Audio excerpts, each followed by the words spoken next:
Welcome to the Chris Spangle Show for our final episode here in 2025.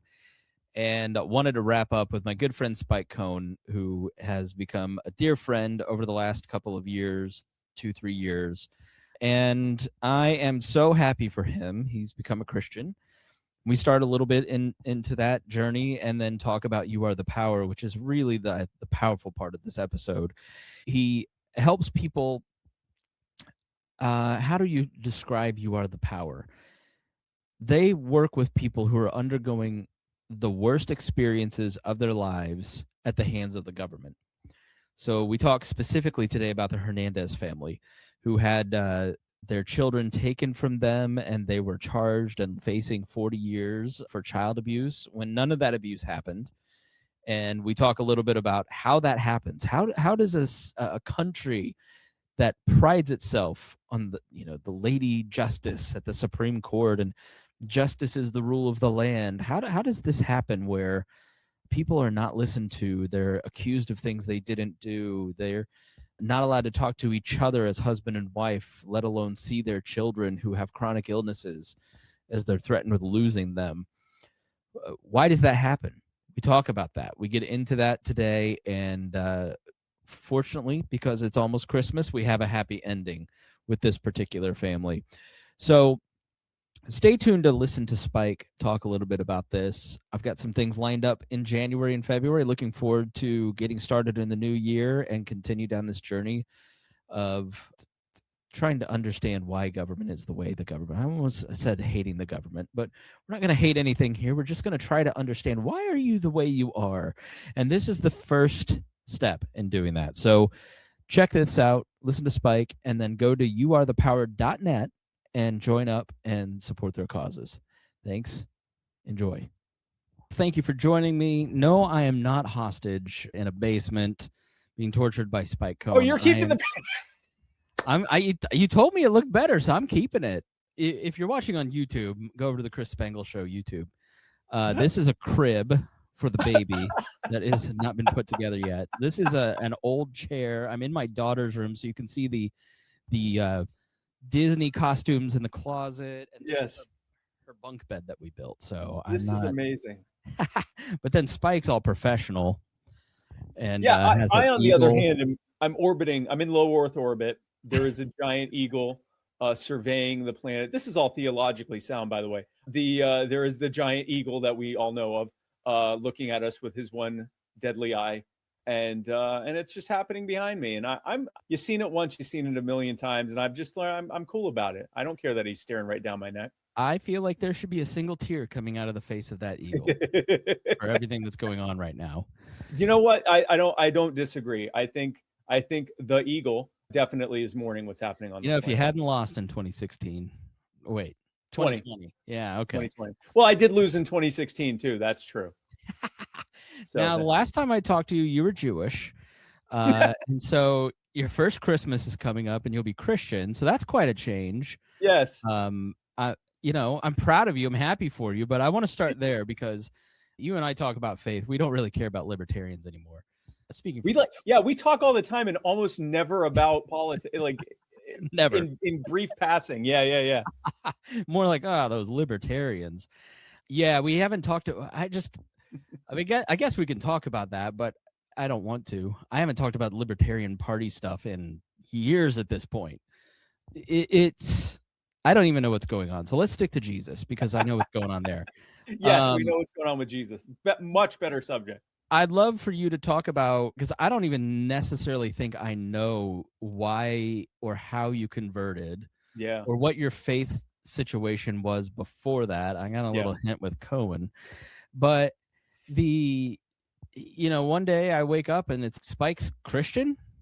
And so I think one of the coolest part of the story is that your dad and you converted on the same day, 40 years apart. 50 years apart. Yeah. I think that's just beautiful and just one of those little signs of like, you think this is all by chance. Okay. And then I was telling someone that I will actually answer your question, but I want to talk about this first. Yeah. So I was talking with go ahead. The pastor that kind of helped guide me through this at the beginning. His name's Tub Rohrbaugh. And I was talking with him on the phone on the 20th, November 20th. And I'm like, yeah, this is when it happened. I was calling him around the time that it happened. And he's like, wow, a year this time? And I'm like, yeah, around. And I had put it in my calendar. I said around 5:47. And I already knew that it was 50 years to the day of when my dad gave his life to Jesus, because when he died earlier this year, we were going through his old Bibles, and my mom was looking through it, and she went, wait, what day did you give your life to Jesus? And I said, the 20th. And she went, yeah, so did your dad in 1974. And I'm like, wow, that's something. So then again, I just happened to be, I was on the phone with Pastor Tubb. And once again, my mother just happened to be, I happened to be around my mom when I was on the phone with him. And I got off the phone. She said, did you say 5:47? And I said, yeah. And she went, that's when you were born. That's so crazy. I was born and born again at 5:47 p.m. And I was also born again on November 20th, 2024, 50 years to the day. So you could say there's some symbolism in there. Yeah, no, for sure. So what was your my particular journey? I converted in late November of 2001.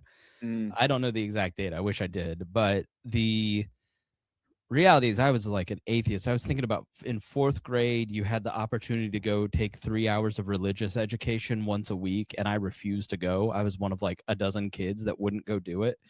And then you were probably the only one that it wasn't because of their parents. You were like, no, I don't want it. Oh, it literally, yeah. Everybody else was like Jehovah's Witness and couldn't have a birthday party. And then there's me, who's just a stubborn a-hole destined to be a libertarian. Yes. I don't believe in systems. So I became a Christian through a whole series of events, which you can go and listen. It's not about my story right now, but yeah. What's your similar story? Like, how did you, obviously you're much, much older than I was when I converted.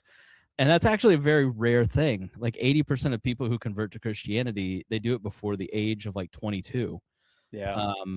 I've nearly double that. Yeah. Yeah. So like, what's the process to get there before we actually get to the moment?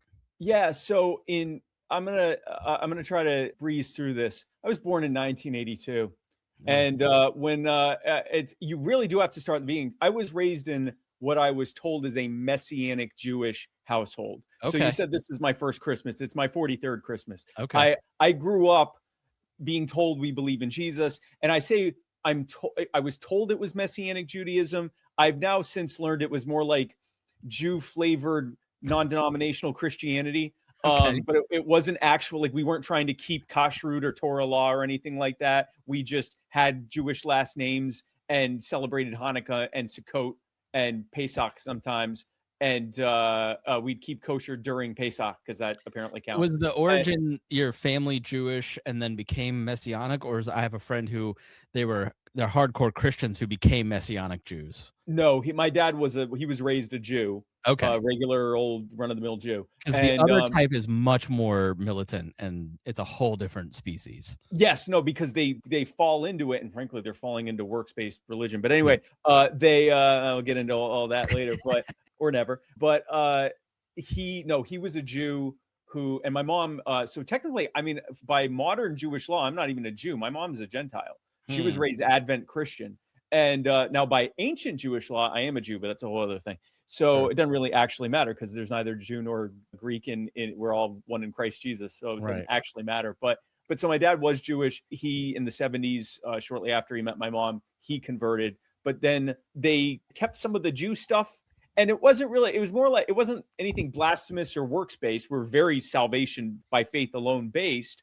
But we kept some of the Jewish accoutrements of like the dreidels and the menorahs and all of that, so, which is fine. But that's what I was raised in. And, when you're a kid, you have the faith that comes with your parents telling you something and you believe them because they're your parents. Right around the time it sounds like you were, like 4th grade, maybe even a little earlier, I had a lot of questions. Yeah. And I'm not sure my dad was the best person to answer them. I think he was just getting very frustrated that I had all these questions.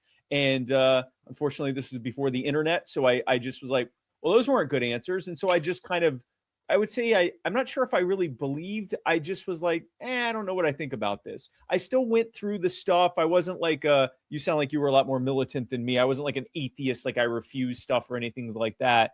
But I would say as I got into maybe my teens or early 20s, I was more of a, I guess, sort of a deist agnostic. Like, I think it's pretty obvious the universe was created, that it's not just this purposeless universe for no reason, just created a bunch of people that really care a lot and have a lot of need for purpose. And it just doesn't make sense. Or the idea that everything came from nothing for no reason with no miracle capable agent involved. None of that makes sense to me. So, but I didn't believe in the Bible, or for that matter, the Quran or anything else. Like, I didn't believe in a specific type of God. I just, clearly there was some kind of creator involved. But I always envied my mother, and later now my wife Tasha. They had this faith, and in tough times they just leaned on their faith. And I thought, well, that's really beautiful. I wish I had that, and I wanted that. And I would sometimes just kind of pray, like, God, reveal yourself to me if that's the case. I wish I'd read the Bible, because I knew I was basically essentially mocking him by doing that. But so I kind of went through that, and I was respectful of faith. I actually envied and wanted faith. I just didn't have it. Yeah. Or at least I didn't think I did. And then I think it's very easy to exist in our society and feel spiritual, maybe think kind of the way you're thinking, and not have to do anything about it. I don't have to do anything, and I don't have to believe anything. I certainly don't have to read anything or study anything. Whereas like maybe 1,000 years ago, you didn't have so many distractions, so many things your brain could be engaged in, so many forms of knowledge that you can literally go on Internet Archive and read any book in history for free. Yeah. Like, you have unlimited access, whereas like you really, maybe 1,000 years ago, you had the church to think about if you were a thinker. Yeah. No, that makes sense, because it's, you could literally become a subject expert in something that 99.9% of people will never hear about or care about, but you've devoted your life to this whatever that thing is. And then you can run for vice president. And then you can run for vice president on it and get roughly that vote, that 0.01. We got 1 point something. We got a very high percentage of the rounding error. We got third place, whatever. It's actually much more impressive to say third place than 1.5%, 4%, or whatever it was. It's much more. I got third place. Makes it sound like it was sort like of funny to photo finish between us and Biden. You step out of it and you look back and you go, wow, Spike. Like, in that moment, it's like Spike's got a really important position. He's the tops in our world. But when you step out of that world, it's like nothing. God doesn't. This is not eternal. It doesn't matter. No, I enjoy the fact I'll go to these events and it's like, oh, Spike Cohen, whatever, and that's great. But I also like that and like go to the store and no one cares that I'm there. Like, it's nice. But so it's weird. I've had MS for 11 years. And I can tell you, when I first was told I had MS, I certainly wasn't thinking, wow, there is a God. Thanks, God. But in a couple of years ago, around 21, 22, I started realizing that when I got MS, it caused me to like really take a step back and realize that I had spent so much time pursuing money. I'd always been I'd been a small business owner since my teens. I had always been about money at the expense of everything else, including my health. I was like 100 pounds overweight. My marriage with Tasha, I won't even say it wasn't good. I wasn't good. Like, I was a miserable person to be around.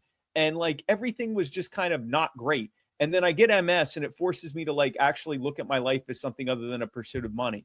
That's what led to me starting my podcast and running for office, and then starting You Are the Power, which we'll talk about in a bit, and all the incredible things that have happened. And 2-3 years ago, I was sitting there and I thought, none of that would have happened without MS. And it doesn't feel like a coincidence. And then I thought, all right, well then let's say for a second, someone gave me MS. What would that entity have to have in order to do that? Well, first of all, they'd have to have the ability to give me MS. They would have to have the foresight to know that it would lead to all these incredible things in my life happening. And it would have to care enough about me to want those good things to happen. And I thought, well, that sounds like God. That sounds like God. And so I started taking my faith. I had felt pulled towards God for quite some time. I had looked into like Eastern mysticism stuff. And I think there was some good stuff there about, not getting too attached to anything in this life. But the end story is, so don't worry about it because you're going to die and then it won't matter. And it's like, well, that sucks.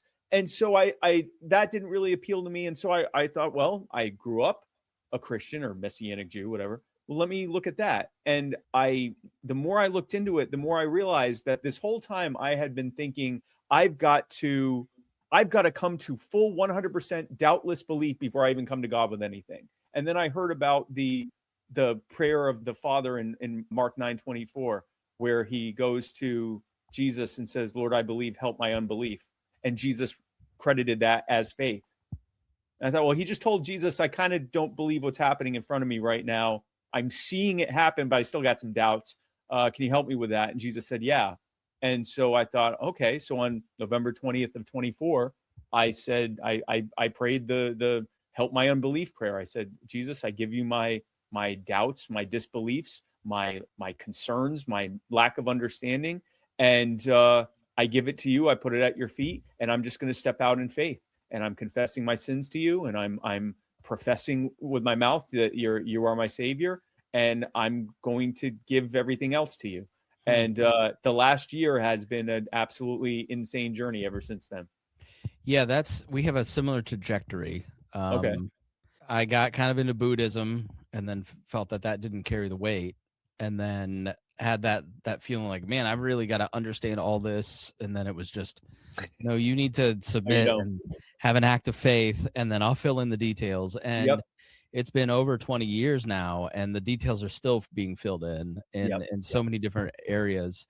And it's hard to explain to people that may have not had that. In some ways, like my wife has been a Christian her whole life. It sounds like maybe your wife grew up in the faith. Yeah, just it's a little bit different, where it's like, I remember in high school, right after I converted, walking into a Christian friend with the Bible and going, have you read 1 Corinthians 13 about love? And she goes, have you never been to a wedding? I'm like, this is amazing. I don't know. And I still have those moments 25 years later, whatever it is. When you say it's been amazing, I think I know what you mean, but how would you translate that, A, through your story, but then also how would you explain that to other people? Oh man, so there's a few different things to that. Obviously, I think one is, so much of what I'm doing is so completely out of character for me. I am such a proof-seeking. Don't try to tell me that until I got every bit of evidence I need to make a choice for myself. And this is the literal opposite of that. This is trust him and lean not on your own understanding. This is, you have enough objective truth here in this book to lean on. You don't need to understand all of this, and you should, like you said, obey and submit. Okay. And the fact that I have from the beginning, I'm not going to say I've done it perfectly, but I've done it willingly, and I've done it, I would say eagerly, where it's like, okay, yeah, I want to do this. Like, I actually want to do that, whatever that looks like. That's definitely out of character. Another thing is that I have felt a tremendous amount of conviction about the things that I've done in the past. And it's not like I'm an axe murderer or anything like that, but just you start looking at stuff that you were always like, yeah, people do that. And you're like, no, that was insulting to God when you said that, or when you had that thought, or when you did that thing or whatever. And it really like weighed on me. At first it weighed on me as like a fear, like, I could get punished for this. But the more I learned about how this is entirely about grace, that your slate is wiped clean, that feeling of fear of like, I'm going to be punished for this was replaced with, I can't believe I did that. Like, I hate that I did that. There's to interrupt your story, but Lee Strobel's been super helpful in my walk and understanding all this. And he has a documentary out about heaven that's a couple years old. That's amazing. And in that, he talks to people who have gone to heaven and come back. And their stories have threads of similarities, but one guy in it said, I experienced hell. And he's one of the only people I've ever heard like go to hell and come back. Where they're like beating on him, and yep. Okay. And he described hell as, that torment of interpersonal torment, but maybe it was him or maybe it was someone else, but they said, when you die, whether you're a Christian or not, Jesus isn't going to tut you for the bad things that you did. Yeah. He's going to show you the moments where you made someone else feel horrible and small and mistreated, ignored. And like that to me, I went, whoa, where you look back at the moments where you go, I really mistreated that person. I mistreated that friend. I talked badly or poorly, disrespected that girlfriend, or I think that to me is what I feel anyways when you talk about looking back and guilt. Like, and I think and you and I in our spaces, when you look at the common good, I don't know. When January 6th happened, I stepped back and went, man, am I contributing to an environment where that's possible? Like, that was a moment for me where it was like, all right, we need to start checking how we run my Facebook page. We are libertarians, my podcast. Like, are we contributing to the common good in a way that Jesus would be proud of? Which is not good for business usually, if you do it the right way. If you do it the wrong way, it can be great for business if you start a crypto coin. But yeah, I think when I look at your career and in our conversations, I feel like you've had some similar thoughts of like, okay, God put me in this position to be VP. You're one of the few people in the whole span of the libertarian movement that everybody likes.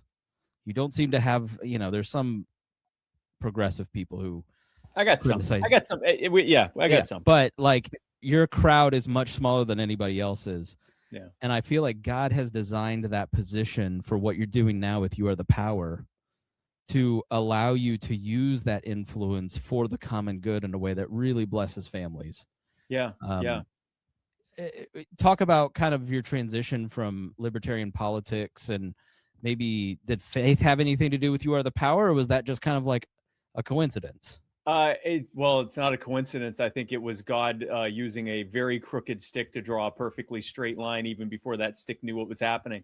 So during the campaign, I traveled to close to 40 states. I think I want to say like 35 or 37 states, something like that. And so, I mean, we did a campaign. Like, it wasn't like just, I know there have been other third-party campaigns where they visit a few states and I think I visited more states than Joe and I visited more states than Trump or Biden. No, I guess Trump probably did, but like Biden spent most of it in his basement. And so coming into that, I was all over the place, and I was meeting libertarian activists all over the country. And I kept hearing the same thing over and over again, because they're putting together these events and they're helping to get ballot access. So they're kind of scoring a win or an accomplishment. We get ballot access, we have these great events, and they're like, man, we should do this all the time and not just every 4 years and then lose afterwards. So that was in my head. And then the other thing that was in my head was people kept coming out to my events to tell me about all these terrible things that their government was doing to them, usually at like the local and state level. And I'm like, well, that's terrible. I'm running for vice president and I'm going to lose. So I can talk about it on my social media, but other than that, or I can try to connect you with some local libertarians here who might be able to help you. Other than that, there's not much I can do. And I thought, well, but what if there was? What if there was something I could do for these people who are having their lives ruined, their families torn apart, losing their homes to eminent domain, all these other horrible, charged with crimes that they didn't commit, and all these other terrible things? What if we could do something about it? What if we could get all these activists who want to help other people something to actually do that has a culture of winning behind it? Like, we actually set attainable goals and win them instead of just shooting for the moon every 4 years and then shaking our fist at the sky when we lose again. And so that was in 2021, we kind of started You Are the Power as a proof of concept. We're going to pick some test causes before I start, raising funds or anything like that, or starting a nonprofit status or anything. Let's just see if this even has anything. And it did. We had like a 70% success rate. I thought, all right, so in 2022, we launched. Faith did not play into this at all. Well, I should say consciously, no faith played into this at all. But I did have a genuine desire. I think it was the law being inscribed in my heart that I wanted people to do well. You said common good. I wanted people to be protected against injustice. I wanted to fight back against injustice. And another thing that started happening even before I believed is we had originally started as like a very adversarial posture towards these elected officials. I mean, we would not threaten their lives or anything illegal or anything like that, but we were very like visceral and very just angry at them. We were venomous towards them. Not in a threatening way, but in a like, why are we acting this way? We were angry. Yeah, like a force of will get the job done, as opposed to, that's like me with Citizens Gas. They turned off my gas. I yelled and screamed like that was going to do anything. It's just like a natural human reaction where you're like, I don't have authority, and if I get real loud and say the F word, maybe you'll pretend I have some. maybe you will. And what's happened is, even before I became a believer, we just kept getting less like that and getting more success. As we did that, our success rate went up. I mean, our success rate now, we have a more than 95% success rate. We'll talk about some of those things in a bit, but like we're winning more the more we love those who persecute us, love our enemy, or what is it? Love our enemies, pray for those who persecute us, bless those who curse us, all the things Jesus was telling us to do.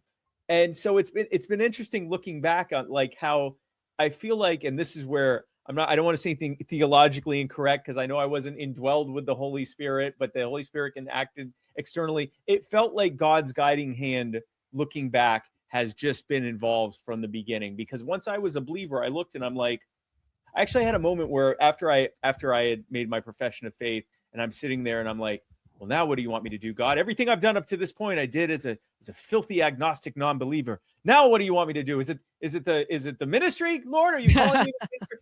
And as I'm doing this, I got this, and I don't know if it was my own thought or the Holy Spirit or whatever, but it was like, gee, I don't know. Maybe you should start an organization that finds people at their most desperate moment and helps restore their lives and their families and their homes. And maybe you should demonstrate that you can do so while also respecting the people doing it to them as individual human beings and treating them with grace and humanity and a desire for reconciliation. And hey, once you're doing that and people ask you why you do it, it's a perfect opportunity to witness. If only you had started that a few years ago. And I thought, all right, okay. All right. And so it was not founded, at least knowingly, in faith, but it is definitely one of the ways in which I'm expressing and witnessing and seeking to glorify God. Yeah, the Every Good Endeavor, the book Every Good Endeavor by Tim Keller talks a little bit about that, where it's like God didn't call you to ministry with a frock or what. He called you to ministry in the place he put you already. Yes, your vocation. I remember reading that going, oh, okay. Yeah, it's so what happened at the moment of conversion? Let's talk of that, and then we'll really get into the stories of You Are the Power, because I want to make sure we tie that bow before we move on. At the very moment, the first thing I felt was great sorrow for my sin. Well, what made you make the decision and then talk about that? So ultimately it fell on. I think I had always been like, all right, well, if I ever come to believe, then I'll do it. Like if I ever just come to that doubtless faith that, because I haven't read the Bible, I don't know, that's not how it works. That I'm just going to believe, and then I'll take the step in faith. Once I've figured it out, and now I've got it, and I got this right understanding of God. Now I'm going to walk in and start doing things my way. And the first step of realizing, no, that's not how this works, was hearing about, it was actually on Twitter. I had mentioned that Pascal's wager. I'm like, okay, that's great, but it's not like you can make yourself believe. And people are like, no, but you can pray for belief. And I'm like, what do you mean pray for belief? I don't believe. What am I praying for? And they're like, and so they said the Mark 9:24 prayer. And I read it. For those who don't know, without going into a whole thing, Jesus has coming back down the mountain after the illumination or whatever that's called. The transfiguration. He comes down back to Galilee. And his disciples are out. Some of his disciples stayed there, and they're out healing people, delivering people from possession, and performing miracles in his name. And so everyone knows this is happening. Like they've been there in Galilee, raising people from the dead, giving sight to the blind. So like this particular father knew that was happening, had probably seen it happen, but for whatever reason, the disciples weren't able to deliver his son from demonic possession. Jesus comes and says, "What's going on here?" And long story short, the father says, well, they're not able to do it, but if you can, please help us. And Jesus says, if I can do anything for those who believe. Key point there. I can do anything for those who believe. And the father, who has literally probably been watching this happen, he certainly heard about it. He had every reason to believe. It's not you and me reading about this in a book 2,000 years later. He's seeing it and hearing it happen. He still says to Jesus, yeah, I believe, but can you help me with the part where I still don't believe? And Jesus delivered his son. Now he said, I'll do it if you believe. And I thought, wait a second. So I asked my friend Tub, the pastor, I said, is there such a thing as praying to God and saying, I don't know, I still have wrestled with a lot of disbelief, but I want to step out to you in faith and give that to you? And he's like, that's what you were supposed to do.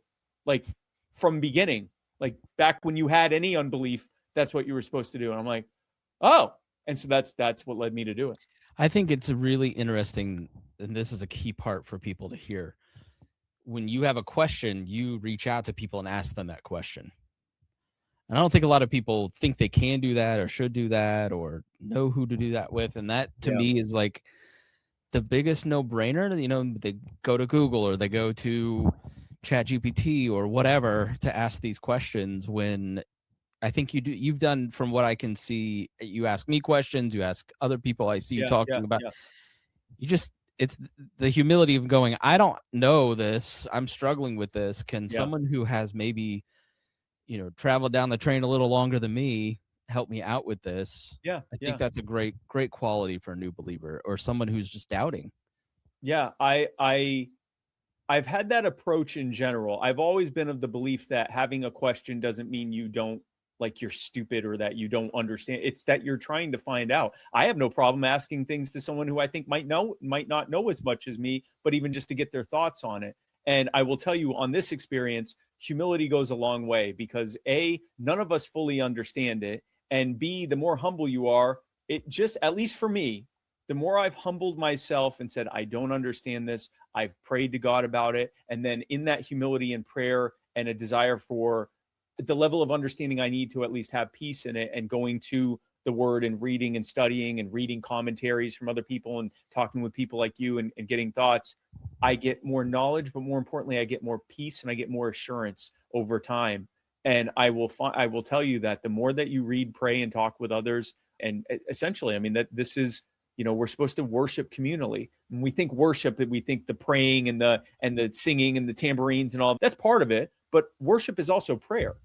Worship is also growing in faith together. All of those things are an act of worship towards God. So, you know, we're supposed to communally worship. That's a tough thing to talk about for libertarians. We don't want to communally do anything, but we do. And part of that worship is growing in faith together, iron sharpening iron. Get in, bitches. We're making common good libertarianism cool again. I don't think it's a thing, but we're going to make it a thing. We're going to make it a thing. Make it a thing. Work is a form of worship. And so you've leaned into You Are the Power before you became a Christian. What has changed in that work for you and your approach to it, if anything, over the last year? For one thing, I part of my like daily prayers is, let me glorify you in everything that I'm doing. Open doors wide open that are going to allow me to glorify you, and shut them wide shut. Shut them completely, you know, seared, locked, sealed shut if they won't. And so the more I pray that, the more I find myself pouring further into You Are the Power and the work that we're doing there. And so I think in the past, when I would look at the victories that we had at You Are the Power, you know, and again, we're going to talk about that in a bit, but helping people at their most desperate moment, I would always think like, wow, I'm pretty awesome. And so are these people that are helping me we're some really cool people. What a great job we're doing. And I'm still proud of us. I'm still happy for us and all of that. But it's like, praise God, like you are truly working through us. And I see it now. And I also am seeing some of the understanding of the purpose behind why this even happens to some of these people. Because I'll hear their stories and I'll see how it actually, you know, it talks in the Bible about God restoring the years that the locusts ate away. And the locusts were the consequence of sin. We live in this fallen world. We experience the consequence of sin, very often consequences that aren't even anything we did. It's just the consequence of being in a fallen world, so imbued with sin. And then he finds a way to restore our lives from that and make good come from that. And so now I feel like I have a more, even though I'm both more aware of things that I wasn't before, but also simultaneously aware that I might know this much of it, that there's so much more happening I don't understand. But I would say, as it applies to this, probably the biggest difference is that I give it to God now. And I think I used to give it to myself. I've talked with you about this. Mm-hmm. This is confession now, by the way. I believe every talent casts a shadow. And my particular talent is I'm perfectly comfortable doing this. I'm perfectly comfortable. Put me in front of a crowd of 20,000 people and give me subject matter and tell me to talk for an hour and a half, and I'll do it. And I'll do it. I'm happy. I'm excited to do it. That's a talent most people don't have, and I'm blessed to have it. The shadow that casts is I really like it. I really like the attention. I really like going, wow, these people really like me. They're chanting my name. They're saying how smart I am. Yeah, sure, I'd be happy to do a meet and greet afterwards so all these people can tell me how awesome I am. That's self-glorification. Like that is one of my biggest things that I continue to battle and struggle with. And so I think a big part of this has been increasingly realizing that, like, yeah, he's working through me and I'm doing these great things, and praise God that he's chosen me to do it, and I'm honored to do it. But if he decided it wasn't going to happen through me, it would stop happening immediately. Yeah. And so it really is much more of a, instead of like, wow, I'm cool, it's more of a praise God thing. Yeah, it's very easy. I think you and I have talked about this. Like when you're on the set of BET, Miss Pat settles it. Yeah. And PAs are coming and going, can I get you food? You're so great. Do you need anything? Wait, Chris is the best person on this show. Yeah. After nasal spray, no problem. We'll be back. It's wow, this set of earthly incentives that have been structured around your own ego, how they can grab hold of you. But yeah, I think, but if you are someone like you who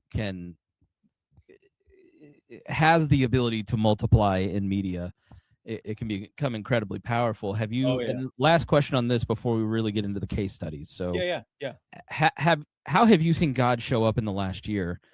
I know from experience that when someone is in your shoes and they're doing something that really is human-centered, sitting with someone when they're at their lowest moments, the person that Jesus ministered to or the people were to minister to, when you do that with God, all of a sudden you see God so clearly in that work that you cannot. We've had so many things happen in our family that I never even talked about and won't in the last couple of years, where it's like there's no other explanation for this.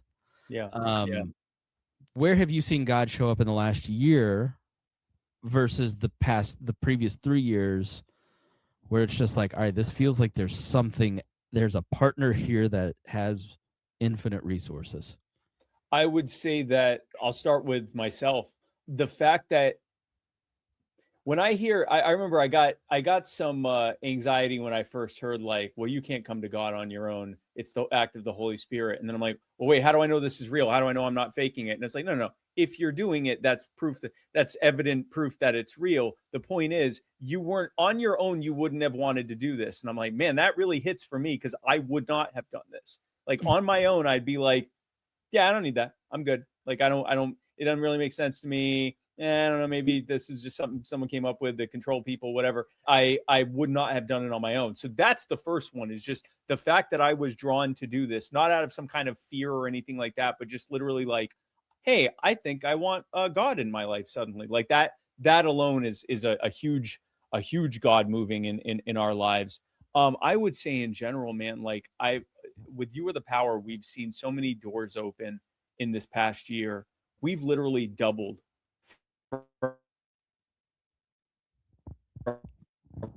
Spike. Edit. Hold on just a second, Spike. The number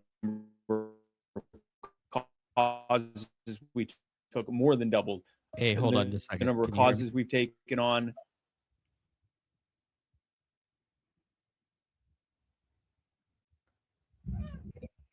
Spike. All right. Yes, can you hear me? Yes, sorry, it fuzzed out. You said we have more than doubled. I can hear you. Can you hear me? Yeah, it's fuzzing up a little bit. Hold on just a second. Wonder if it's me. Do you regularly have bandwidth issues, or is it me? Not usually, but I also I realized in the middle of that my Ethernet was not plugged in, so it was on Wi-Fi. So I'm hoping that fixes it. Okay, let me reset then. Okay. Edit. Well, the devil got into the wires. So let me reset the question here. Yeah. I don't know if are you familiar with George Mueller?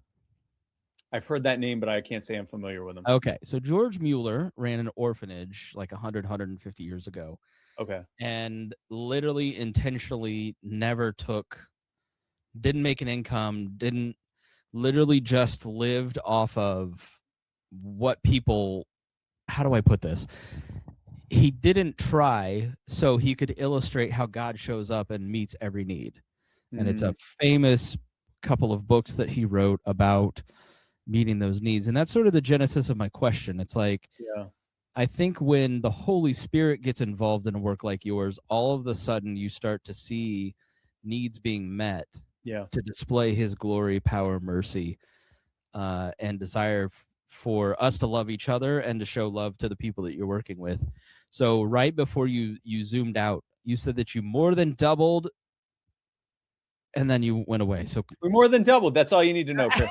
No, we more than doubled. Like a great cliffhanger, but it's a good metric. We doubled. People will go, what? Doubled what? We doubled. That's all that matters. So where has God shown up to display his glory and give mercy to people who need it? Oh, in so many ways with You Are the Power. We have had people come out of the woodwork, volunteers that help us. And when I say volunteers, I mean everything from people that are helping us vet our causes, put out stuff on social media, all the way to attorneys and doctors who are putting in full-time hours that they could be making six figures doing this outside of this, and they're doing it for free for us and helping to stop people from having terrible things happen to them. And so we've had donors come out of the woodwork. Many of them, most of them now, believers who are like, I'm just drawn to give. I see what you're doing, and I see God working through this, and I'm drawn to give. And it's, I mean, in every single way, I see God acting through it. And the ultimate metric is that before I got cut off there, we measure our effectiveness through our capacity of how many causes we were able to take on each year or for that year, and how many wins we had that year. That's the best way to measure it from a programmatic standpoint. And we have been growing by multiples every year. This year, we hope to grow by about, say, 50%, give or take. We more than doubled this year. And we are projecting to be able to do something close to that for next year as well. We're shooting for 50% again, but I think we will likely more than double again. And what that looks like on a day-to-day basis, that's an impressive, like, put it on a chart, number go up. That's a great thing. But what that actually translates into is people at their most desperate who are having their lives torn apart by corrupt people in government who think they're about to lose it all. They're about to lose their kids, their house, their families, their livelihood, sometimes their freedom, go to prison for many years for something they didn't do. We step in seemingly out of nowhere and just stop it all from happening.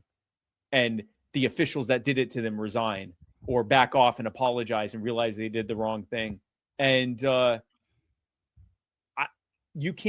I don't think you have the kind of success rate that we have without a move of the Holy Spirit. And I say that because we were doing it before and we were pretty successful. Nothing like now. It's on a completely different level. So let's talk about some of those victories. First, why don't you just give us the airplane view, the 50,000 foot view or whatever of what you do and how you do it and what kind of cases you take. Yeah. So at You Are the Power, we protect people against abuse of local government. We harness the power of our social media reach and our connections with common cause organizations and mainstream media and all of that to direct public pressure against the officials that are doing it, to get them to back off, and then build the momentum behind it necessary, when necessary, to make policy changes to ensure it never happens again. And our overarching guide is what we call the principle of human respect, which is the idea that whenever you are aggressed upon, whenever you are coerced, whenever you are robbed, whenever violence is used against you, or you're threatened or something like that, your life is worse as a result of that. And whether that's happening, whether it's a 2-bit thug pointing a gun at you and saying, give me your wallet, or a 3-bit thug in government pointing the proverbial gun at you and saying, I'm raising your taxes, ultimately the same harm is happening. And we need to demand from government officials the same respect that we demand from literally everyone else. And by respect, I mean respecting the fact that we are individual human beings and that they not do this harm to us. So that's kind of the I guess the elevator pitch of what we do. Here's the how we do it. It's actually, so if it's okay, I think probably the easiest way for me to explain the how we do it is kind of to tell the story of one of the families we've helped. Is that okay? That kind of goes through, it answers a lot of questions. It answers. If we had standards, you wouldn't be on. we were pretty much in the end of 2023, late 2023, we were focused almost entirely on local stuff. So we got local city councils to back off of eminent domain actions. We got local police departments to release body cam footage showing that their police had wrongfully arrested and abused people. We got local city councils to stop threatening charities with arrest and fines for feeding people. We got, all these different things that we did, but it was always like hyper local. It was like city council, county council, municipality. We got a sheriff to resign up in West Virginia. Like, it was always at the local level. And then we got told about a family who claimed that they were being wrongfully accused of abuse. Now, this was at the state level. This was the Georgia Division of Family and Children's Services, DFACS, that was accusing them of this. Well, this set off two red flags for us. The first was, we don't do state level stuff. And the second one was, I mean, they're being accused of abuse. Do we know that this is legit?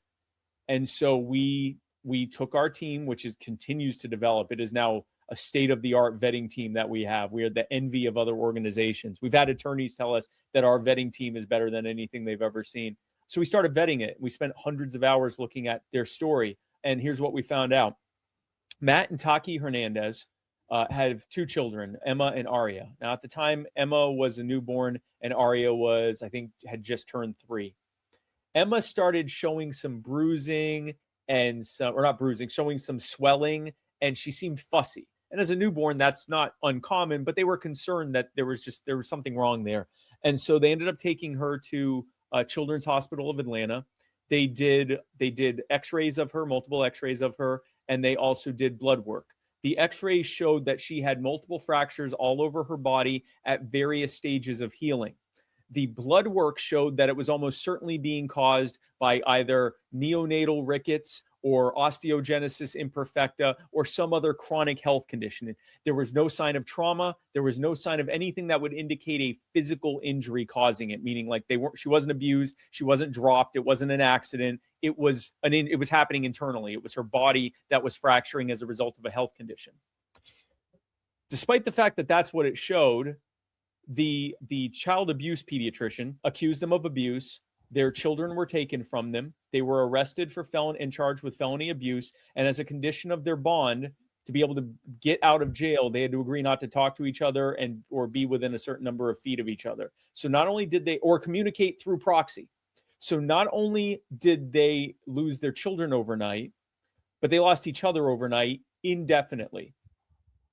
One of the foster families who watched their children was told, oh, these children were abused and that's why you're watching it. Now, this family, the Williams family, they had been fostered family for 13 years at that point. They had worked with they had fostered many children. They have a heart for it. They're believers as well. They had a heart for it. Something seemed wrong. The toddler, Aria, all she wanted was her parents. Where are my mommy and daddy? I want my mommy and daddy back. When am I going to see my mommy and daddy? Why can't I see my mommy and daddy? I want to see my mommy and daddy, which is not common for a kid that's been brutally abused by their parents. Emma, who wasn't able to communicate, it looked like her head was swelling and there seemed something like there was something maybe like wrong with her, like medically. She shared that with DFACS. DFACS said, yeah, I guess we're looking into that. She's like, why are you looking into that if you know that it's being caused by abuse? So she basically Googled the kids' names and found that the parents were putting out that our kids have a medical condition. There's not, like they won't give us our kids back. We're being railroaded in court and everything else. And so thankfully, she contacted DFACS and told them that. And they said, your 13 years of service will no longer be needed. Now, keep in mind, DFACS has such a shortage of foster families that they've lost 2,000 children that were in their care since 2020. That's when we found it. So Jennifer Williams, the foster mother, her sister, Mandy, follows me on social media. So they brought it to my attention. That's how, or they brought it to my attention. I brought it to You Are the Power. We vetted it and started finding this stuff out. Now, here's what else we found out. Because again, we were worried, like, what's wrong here? What aren't we being told? What we weren't being told is that it's even worse than we were originally being told. They spent tens of thousands of dollars to get their kids' medical records because once they claim not ownership, what's the word I'm looking for? Once they say they're your guardian of the children, those aren't your kids' medical records anymore. What do you need them for? So it's not just it's not innocent until proven guilty. It's not even guilty until proven innocent. It's guilty and not allowed to prove that you're innocent. Right. So they fought. They spent tens of thousands of dollars. They finally got their kids' medical records. They took them to actual medical professionals, like specialists in pediatrics of these different specialists, different specialties, and they all unanimously said she has a chronic health condition that's causing it.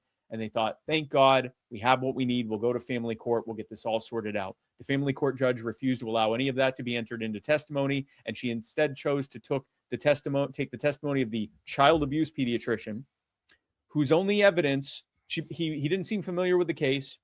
He was not aware of the different conditions that the doctor said she had. And his only evidence was, he said, yeah, statistically, when you see these types of injuries in a kid, statistically, that tends to be caused by abuse. When the attorney asked him to cite the source of that statistic, he said, you can look it up on, he said, you can look it up on the internet.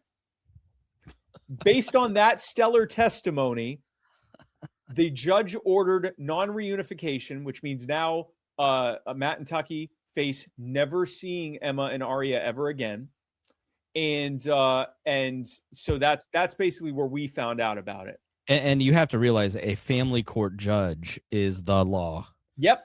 Like that, whatever that, I know of certain people that have gone to family court and the judge just doesn't like their lawyer, or the judge has a ham sandwich and wanted turkey that day and is in a bad mood. It's entirely arbitrary. It's completely arbitrary based on the preferences of a family court judge. And they claim in court, they say, because increasingly the states are saying, excuse me, why is it this arbitrary, and why do you have these decisions of taking children? And they go, it's the criminal courts that have to have that standard of evidence because they're the ones doing the punishing. We're not punishing. We're just deciding where the kids, what's in the best interest of the children. Well, excuse me, you're a parent, Chris. What would you rather do? Spend, I don't know, 5 years in prison or never see your kids again? Like it's of course it's punishment. It is hard to explain to people who haven't been through it or sat with people who've been through it. Yeah. It's such a micro, like going back to the Citizens Gas thing, our gas, I call in a gas leak. Citizens Gas, the monopoly here, comes out. I say, I smell it when I'm walking to my door. The lady writes down it's inside the house. So now by just their standards or their rules, they have to now test my house. Then 3 successive gas people come out and test it incorrectly. I have a 5-month-old. You've shut off literally every appliance in the house. Yeah. And they say, well, it's in your best interest that we turn your gas off. Well, the problem is with your meter leaking the gas. So you need to come fix your meter. So it's their problem, their incompetence. Every tech who comes out is very concerned. And I'm so sorry. I just wish there was anything I could do. And you could just turn that little thing that turns it back on. Yeah. So if you've ever been in that situation, now take, which I think is more relatable. If you've ever been in that situation, now take it's your kids, or it's a custodial issue. It's whatever. It's a domestic violence issue, which we've talked about on the show here. Yeah. Yeah. Every lawyer, attorney, prosecutor, government employee, police officer, CPS worker, they're all concerned and they feel so sorry for you. Yeah. But this is just the rules. There's nothing I can do. Maybe if you go and spend $20,000 with an attorney, you have a tiny infinitesimal chance of justice actually taking place. And what I've found over the years of just kind of being in the local media and local politics, you have to have a Sherpa. You have to have a person who knows the system, who can make a phone call to the head of the gas company, who can then call on your behalf the supervisor, and can then say, hey, give this special attention. Really make sure that what's going on here is happening. And what I think, so are you helping find those people and making relationships with people in these local areas that then, because that's to me how it works. Like it's just, you've got to know somebody who knows somebody, and you've got to have a pressure group of some sort. If you're the Hernandez family and you don't have somebody like that, you literally just have to do whatever the system says. If it hadn't been for us, they would not have their children right now, and they probably would have taken a plea deal where each one of them would have they'd be in prison for anywhere from 15 to 20 years. For something they didn't do. For something that did not happen. Like it's right. Not only they didn't do it, no one did it. It didn't happen. And we'll get to why this is happening in a moment. But what we do is we are a pressure group. I guess you could call us that. I prefer grassroots lobbying. But what we do is we find the people to talk to, but it's not by knocking on doors or making phone calls. It's by standing in the subdivision and screaming, "Who here can help us with this?" And so what we do is when we found out, we vetted it and saw, okay, they're in the right and the state is in the wrong. Now what? And well, the now what is what we always do. So we create content about this family, not about the policy, not about the libertarian principles behind it. No, people. People think about people. We say we're a nation of laws. We're a nation of people. And to your point, it's about finding the person and relating to people.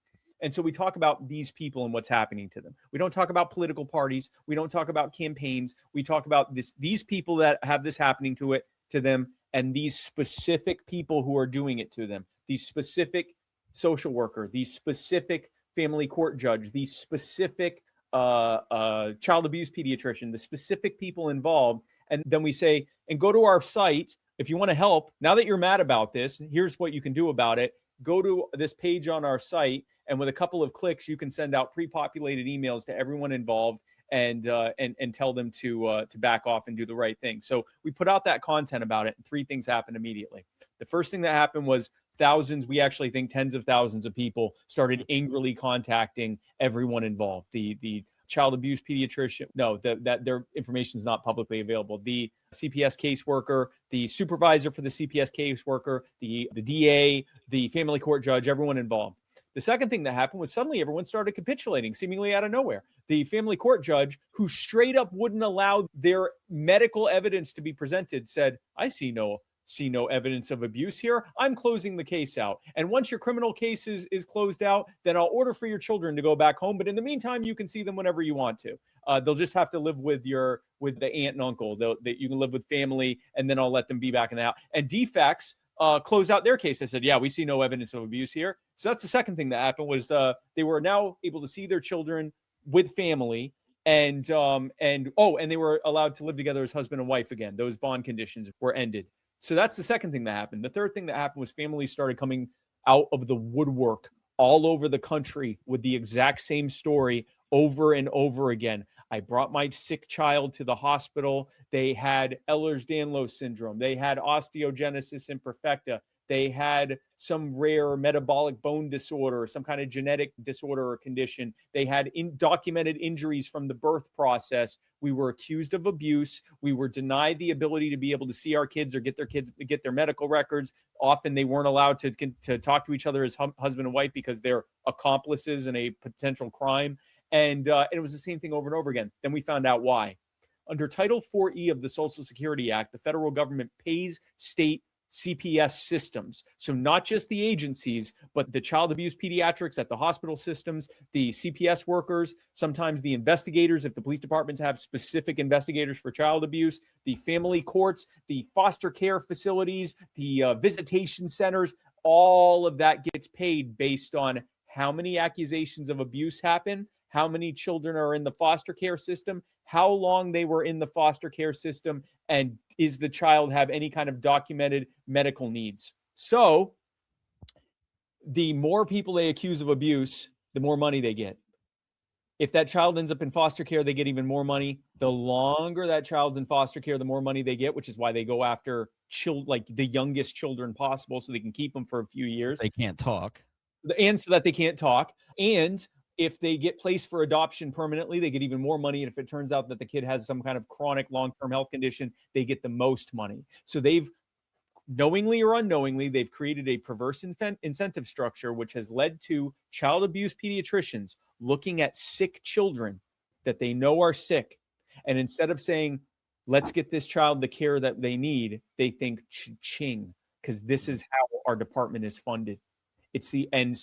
And we're also seeing an increase in actual abuse, because we believe what's happening is if you're told you have a quota system, you have to accuse we've been told by people that have left their state CPS system former social workers, they were told, you're either going to find a certain number of parents who abuse their kids or you're going to find a new job. And so if you have this quota and you've got to find it quick, you don't have time to investigate thoroughly.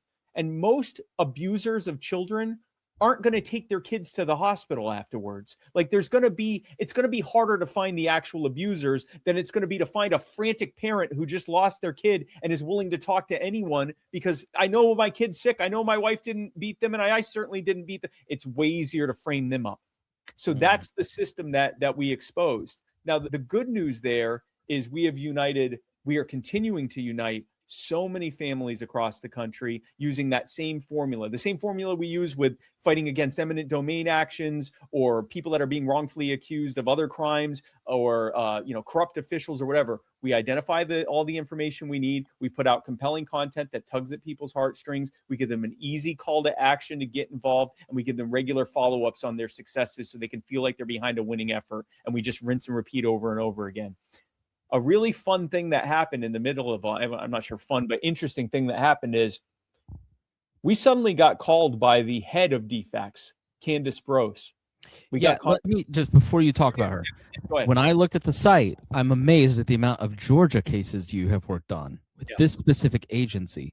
So is there someone in the upper echelons there who, I don't know that most people sit and look at it, and this is, I'd love to challenge you on this, but let me challenge you on it later. But why Georgia? What, maybe with this story you can enlighten me on, like, what is it about Georgia that why you have so many cases there? This is a 50-state problem. Why Georgia? Because it started in Georgia. And when you start talking about DFACS, the most people you're going to get are the ones that are like, I'm dealing with DFACS, but we've gotten people in Texas. We've gotten people in California. We've reunited people in Colorado and Indiana. We're dealing with stuff in New Hampshire and in Florida. It's a 50-state problem because ultimately it's a federal perverse incentives funding structure that's causing all of this or contributing to all of this. The reason why so many in Georgia is because that's where it started, and it's sort of like anything organic. It kind of starts there and it kind of blossoms out first from there.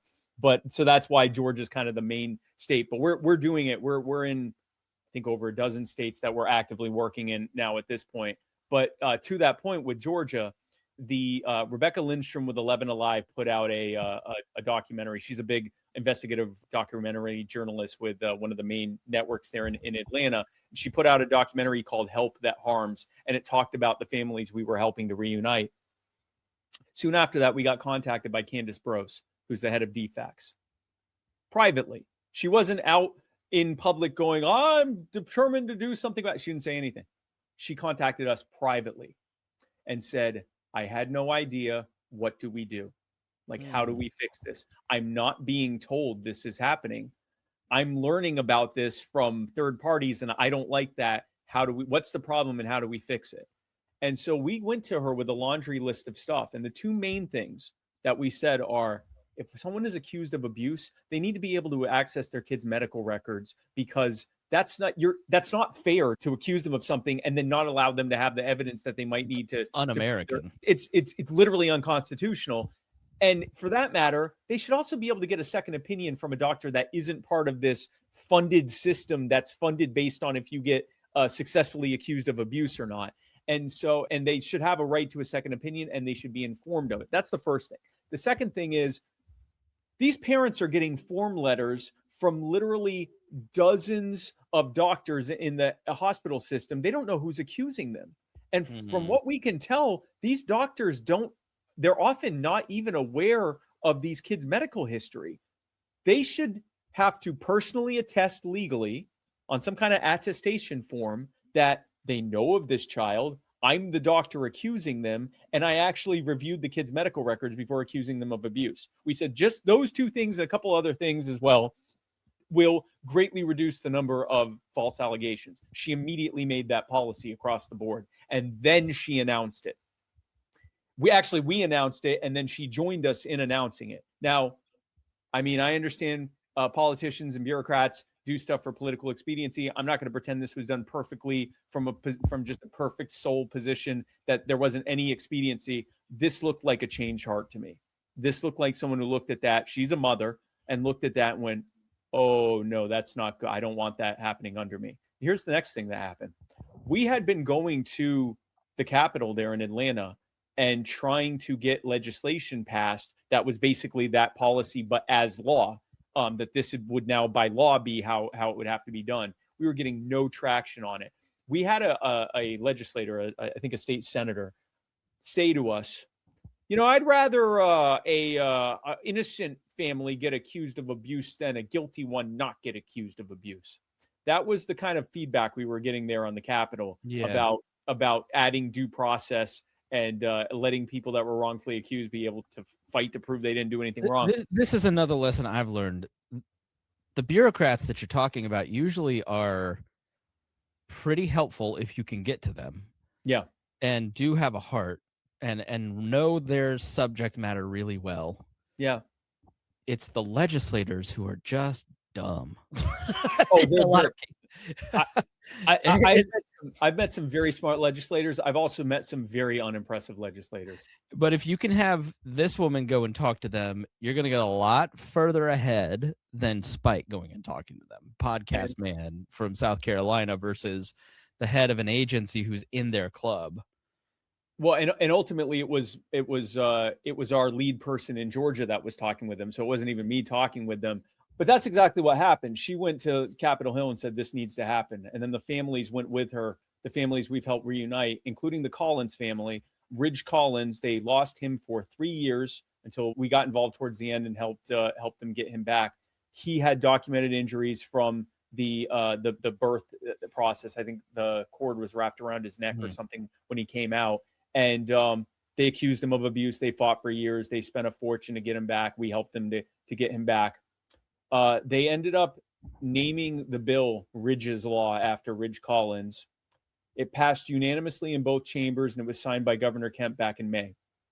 And so not only have we reunited multiple families across the country, and not only have we exposed what's happening here, but we actually got legislation passed. Now, if you'll recall, the Hernandez family had criminal charges pending. Now, we weren't really that worried about that because at this point we were 3 for 3 in criminal trials. Like first of all, we had all the information. Very often the state didn't because they didn't have a case. There's no evidence of abuse. If you go to our YouTube, the You Are the Power YouTube channel, you can watch some of the trial. We just put up like the 4K video of these trials, and you can just see witness after witness being asked in these trials. Do you have any evidence that a crime was committed by these parents? Well, they weren't really, they weren't cooperative, and they wouldn't let us in when they were talking with the doctor, and it seemed like they were whispering. And do you have any evidence that they committed a crime? Well, typically when we ask them to turn something over to us and they don't, there's a reason for us to expect. Do you have any evidence that they committed a crime? No. Okay, next witness. And it happened over and over again. One of the trials, the Timms trial, Carrie and Brady Timms, the jury was laughing. So we were not worried about the criminal trial because there's a totally different standard burden of proof there, right? It's beyond a reasonable doubt, and there's discovery. It's no longer arbitrarily up to the judge. Yet we were like, they're probably going to drop the charges against the Hernandez family. When it was announced that they were actually go to trial, we're like, another big win. What we weren't told, what we didn't know, is that the judge was actively colluding with the DA, who they're personal friends there in Forsyth County. He basically wasn't going to allow any of let me rephrase that. We have a lot of reason to think that they were actively colluding. We don't have any actual evidence. We just know that the judge would not allow any exonerating evidence to be presented during trial. They weren't allowed to see the bulk of the medical evidence showing that there was a medical explanation for Emma's injuries. They weren't allowed to hear from the arresting officer who didn't think they did anything wrong. You ever hear that one? Of a prosecutor saying, Your Honor, I don't think we need to hear from the cops here. They weren't allowed to hear that defects in the family court closed out the case due to lack of evidence. They weren't even allowed to hear that Emma and Aria loved their parents. In fact, at one point, the judge said, the well-being of the children is not the issue at hand here for the court. It's not in the interest of the court, which is true. It clearly wasn't in the interest of the court. All the jury was allowed to see was those x-rays showing the fractures and the opinion of that child abuse pediatrician going, yeah, statistically, this tend to be caused by abuse. That's all they were allowed to see. Here's the other thing they saw. Every single day of that trial, and I think it went on for a week and a half, every single day of that trial, they saw that every single person in that room was wearing the same shirt color as whatever, or wearing the same clothing color as whatever color Matt and Tucky were wearing. The reason they had to do that was because they were told by the judge they were not allowed to have anything with names on it or slogans on it. They were not allowed to say anything, which is typical in a trial. The audience can't, the people in the court can't say anything. They were also told that they would be held in contempt of court if they made any facial expressions. That's not possible not to make. Your face is always expressing something. But they wore the same color every single day. And then we noticed that some of the jury members started wearing the same color that day too, which is really weird, because the only way they could have done that was if they went online, went to the social media, found out what the color was for that day. Anyway, we don't know that. We know it could all be a big coincidence, but whatever. Yeah, I think a lot of time, I mean, it goes back to the system. The DA and, DA goes and talks to the judge because they went to law school together, or they, they work out at the same club. They all know each other. And I think that sometimes that's made to sound very nefarious, but it's really just human nature. Like, I have somehow ended up around the establishment in Indiana for no good reason, other than I just keep showing up. Yeah. And they always have good reasons for why they do those things. Well, if we allow this to do this way, then think of all the bad things that are going to happen, because then the real criminals and so we kind of have to, the thinking ultimately is some people are going to lose who don't deserve to lose. They're going to get thrown. If one individual gets thrown into the meat grinder to save 42 other children this year, then that's just how it works. And like that's really where evil comes in when it comes to government. It is the bureaucracy where you remove the decision-making of the individual and put it on the system. And I've talked about this forever. There's a book called Into That Darkness about the head guard at Treblinka. Yeah. And before he was executed, he talked about how he went from just a regular cop who really didn't like the Nazis, but went along with it. And then next thing he was corrupted. And well, I guess I can't get out of this now. And then makes peace with the system over and over and over. And what you see is, even though this is, I'm not going to say it's not Nazi stuff, Nazi level evil, to take people's children away and not give them a chance to fight back. It comes from the same place. It comes from that same place. Yeah. And I think people have to understand that what you're doing is disrupting that bureaucracy using pressure, because when they realize the spotlight is on them and everybody is now looking, I better have my P's and Q's dotted because I have to make partner at a law firm, or they have their own personal incentives threatened. It's not that the parents who that's just like, if you're a cashier and the same people come in and buy stuff every day and you just become immune to the people that are buying, you just want to go home and watch Mad Men. It's the banality of evil. It's the banality of evil is a great way to put it. Yeah. We see this over and over again at like city council meetings where people are showing up and saying, "You're destroying my life. Please stop. Please stop trying to take my home. This is where my family lives. We can't afford anywhere else." These council members and the city attorney are drinking coffee to stay awake. They are so bored. And we saw this in these trials too. Here is a family that's about to find out. Matt and Taki Hernandez are about to find out if they're going to go to prison for 40 years. And the judge already made it clear. There will not be any time. Like, yeah, you can appeal it, but you're going to prison today. If that happens, you'll never see your kids again. You're going to prison, and you'll have to do your appeal from in prison. And they've been railroaded in this trial the whole time. And you look over, the judge is sitting there, trying to stay awake. The prosecution side is, all but high-fiving each other and drinking coffee and sharing pictures on their phones and whatever. It's like they're there to talk about the TPS report for next week. Like it is as to them, it has just become a process, which goes back to what I talk about with the principle of human respect. In order to be able to look at a child and say, "Yep, this is how I get paid. I'm going to pretend you're being abused. I'm going to rip you from your parents. And you might die in the process because we can't really treat you during this, because that would mean acknowledging you have this serious health condition. But this is how we get funded. And, you're one of the eggs that's got to be broken to make an omelet." That happens when you've dehumanized that person. You can, in the abstract, look at them and go, "Yep, that's a person. That is a human baby there." But you have to look at them and go, "Nope, that's a funding mechanism." And it's a very unfortunate funding mechanism, but it is a funding mechanism. You have to look at whoever and look at them as a necessary thing that you must do, and you set aside, you would never leave that role, and you would never walk down the street and go, I bet I could take that person's baby and get $500 and you steal the baby and run away. You'd never do that. Like, you would never do that. But yet here you are doing it at scale. And it's because if you allow government, and you meaning us outside of government and them inside of government, if we allow government to be an excuse to do horrific things, then everything just becomes policy.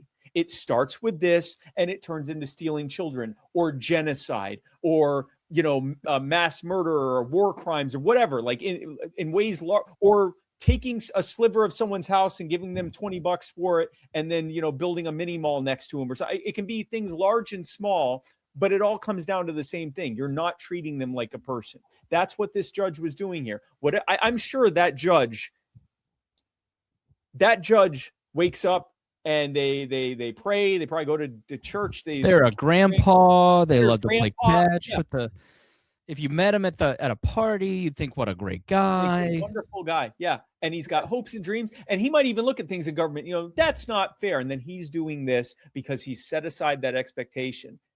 That's what we do every day when we sin against God. But anyway, that's so we're actually all guilty of that. But in fact, I've actually been asked, like, when you have to look at these people in a desire for reconciliation, like, how can you look at essentially your enemy and someone who's acting like your enemy and offer them love and forgiveness? And I say, because that's what God does for me. It's what Jesus does for me every single time I so in such a futile and pointless way act like his enemy. Like, at least these people at least have the excuse of going, yeah, well, this is how I get ahead in life. I'm only hurting myself by sinning against God, and I still do it, and he still forgives me. And so if he forgives me, then why would I not turn around and offer that forgiveness and that chance for reconciliation to others? Anyway, that's a very good point. I think it's the banality of evil of our daily lives, because it's the air we breathe. Yeah. What's wrong with a little lie? Why wouldn't you have sex before marriage? Why wouldn't you? Well, that's weird that you waited to have sex with your wife until you got married. I mean, I had that all the time. Every episode of the Pat Down with, it was unique and different, and short circuits. But it is me going to McDonald's every other day and hurting my body and not taking care of it. Well, it's just the system. We are especially in America, there are so many systems that are set up that are controlled by the world that you can slip into that don't seem evil but are an affront to God. Yeah. And you have to step back and look at that. And that's why I think the Christian life is very difficult. Yeah. Because you are having to step out, examine through a different lens that is not your own. You're hardwired to be selfish to begin with. Yep. Especially in an individualistic, and this is the hard part about libertarianism, where I struggle. It's like individualism is the core of it, and yet we're communal creatures. So there's this, it's very painful to hear stories like that, because it should seem like common sense. And in my experience over the last 5, 6, 7 years, sitting down and spending time with people that I directly opposed when I was Libertarian Party executive director, ascribing evil motives to them, and they're not evil people. Nope. No. They're actually great people. Yeah. And when you ask why they did those things, they have really good reasons for it. Yeah. Yeah. So I don't know. It just kind of makes you have a little more grace for people and a little less bomb-throwing online libertarian, and more like, all right, but have you thought about this, or have you done that? So we're about out of time. I could keep going on forever. Man, I used to do a podcast called The Cost. I only did like 12 episodes of it about 10 years ago. And it was The Cost, the human toll of government policy. And it was sitting down with people with these stories and like having a storytelling conversation. Like, my daughter was killed by the prison because of Corizon's monopolistic treatment of patients, and she had a complicated blood disease. Woody's story. Or we need medical marijuana to help our epileptic daughter. I I just, Do you have anything like that? Like, where can people go see and hear the stories? And then how can they get involved if they feel passionate about those stories? Well, so let me just end this story just so people aren't leaving going, wait, did they go to prison or not? So, yeah, please. Yeah, host the show better than me. I appreciate it. So as a result of so many You Are the Power volunteers and the Hernandez family, church family showing up every single day, and of the incredible work by Catherine Bernard and their attorneys, the jury found them not guilty on all 4 counts. So they faced 40 years in prison. They got 0 years, and they got within a week, their children were back home with them. I actually they came down to Myrtle Beach a couple months back. I got to have dinner with them. I was there when that happened. It didn't hit me yet. It didn't hit me yet. Just I knew, like, intellectually what had just happened. Everyone, they're crying, and I'm like, yeah, no, that's great that we were able to do that. Thank God, praise God. I decided to stay and worship with them at their church, Vision Baptist Church, because if nothing else, I just wanted to thank that church family for doing that. So Tasha and I stayed an extra couple days so that we could worship with them. We're there worshiping, and typical Baptist church, they start with the praise and worship music. And the Hernandez, I'm going to try not to cry. The Hernandez family is sitting up in front of the aisle. And I think it was, I forget which of the children Matt's holding, and they're singing the songs. And the other child is with Taki, the mother, and they're singing together. And I looked at that and I said, when I was saying to God, like, what do you want me to do? This family, had we not gotten involved, they would have lost their children. They would have had to probably strike a plea bargain, hopefully only get maybe 10, 15 years in prison, which is about the time that their kids would get out of the adoptive system. They'd be adults. Maybe they could reconnect with them and say, hey, that didn't happen. We didn't abuse you. That it's made up, that we didn't do that. And maybe they can reconcile. That would have been like the best case scenario. Instead, we got involved, and right now that family's together. They're at home. And so that's the years being restored that the locusts ate away. I will say, if you want to be a part of this, because this is one of the families we've helped, we have so many stories like this of all sorts of different things. If you want to be a part of this, I invite you to go to youarethepower.net. And you can become a member today. We'd love to have you be a part of this in whatever way you want to. If you want to just help us to get the word out for our causes, then you can do that. If you want to become a volunteer and help with vetting the causes and helping to get the stories out, you can help with that. If you have more money than time and you want to help donate to the cost that we have to be able to do all of this, then you can do that, or you can do some combination of those things. Whatever you do, I hope and I pray that you feel driven to, it says in the Bible, to correct injustice and to be there for those, the widow and the orphan and those who are being oppressed and harmed. Whether you're doing it with us or outside of that, that's one of the things that we're called to do.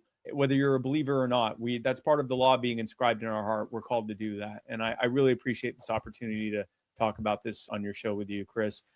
You're my favorite BET star and always have been.